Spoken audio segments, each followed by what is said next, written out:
Hi, and welcome to Fine Art with Jenny. I'm going to start with a portrait map, and we'll just see how this goes. I'm going to start with a pretty light circle, and then to make it egg shape, I'm going to go ahead and just draw lines to come down and cover that. So there's my basic egg shape. And then what we're going to do is separate this with a vertical line straight down the middle and a horizontal line across the center. This is where your eyes are going to sit. It's about halfway down. Okay. Halfway between the eye line and the chin is where the nose is going to be. So we'll call that 1/4 nose. And I'm just going to draw one more line down here. And this is where so we'll call that 1/8, and that is the lip line. Okay. We want to be able to put about 5 of the almond shapes across the center. That helps us with spacing the width of how wide, how large to make our eyes.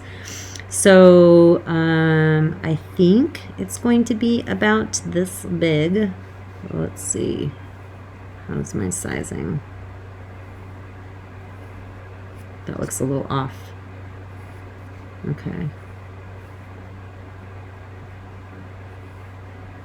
That's better. Sometimes I can do it right the first time, sometimes I can't. So it is what it is. So for the nose, we usually just start where the septum is with a little curved line. And what we can do, here's a lovely, another hack. You draw a circle, and then you draw 2 more circles where they're going to end right where that line is here. I know I didn't draw that very dark. Sorry.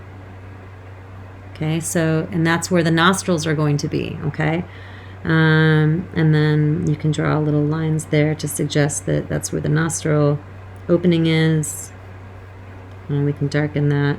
And these are all different. Everybody's septum is a little bit different. We'll move on to the lip line.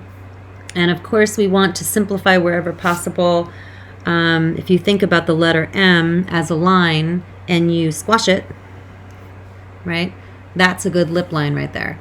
So we can start with the curve. Some people's are straight, it just depends on what kinds of lips they have. But most people have at least a little bit of a curve. And then how far do we go? Well, let me tell you. Right about the middle where the pupil is, that is generally how long the lip line is going to be. Okay. And again here, some people curve up at the end. Some people curve down at the end. We'll just kind of keep ours in the middle for now. And then put a little teardrop, sideways teardrops on each side. And then for the chin, all we are going to do is draw an hourglass shape shadow, right? An hourglass is something like this. So we're drawing this shadow here,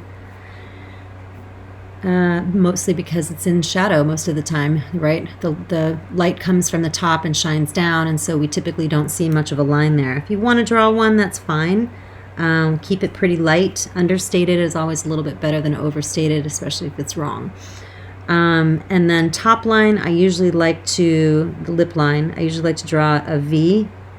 Again, this is one of those things that, depending on where the person is from or where you are from, if you're doing a self-portrait, these vary. I've seen the top lip, be something like what the lip line is. I've seen it much more well-defined, this kind of thing even, and I've also seen it just barely even a curve on that too. So it's just going to depend on where the person is from.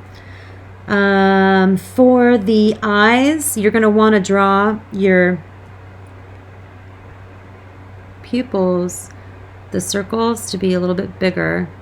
Usually the top is covered more by that upper lid than the bottom is, so you can have a little bit more up there.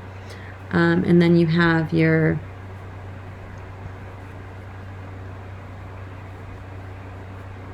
what is that called? The lid line. Okay.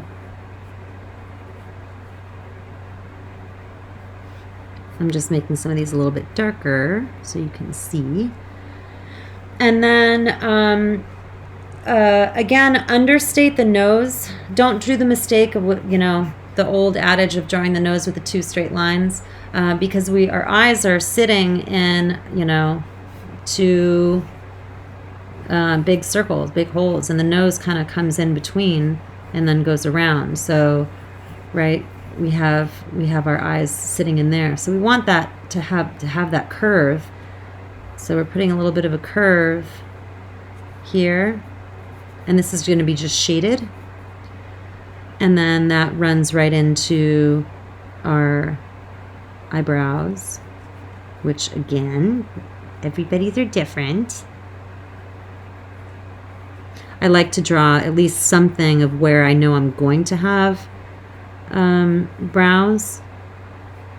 Men are typically much taller. Women's, sometimes they kind of curve up a little bit here first and then come out.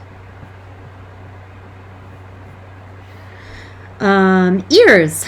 Ears are halfway between the eyes and the nose, but you don't see much of them in a head-on portrait. I'm just kind of aiming where I'm going to go with this line. Okay, something like that. Hairline's different. Sometimes we have that widow's peak, right? But typically you have somewhere, I would say, about 1/3 of the way from the top of the head to the halfway point. You're going to have a line that goes across. Sometimes it's got a little bit of a curve. You're going to have the temple come out and then down.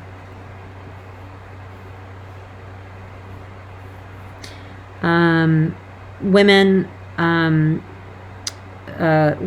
both men and women have, your hair is going to stand above your head. So make sure you're not putting your hair up from here. Make sure it's actually coming up from here.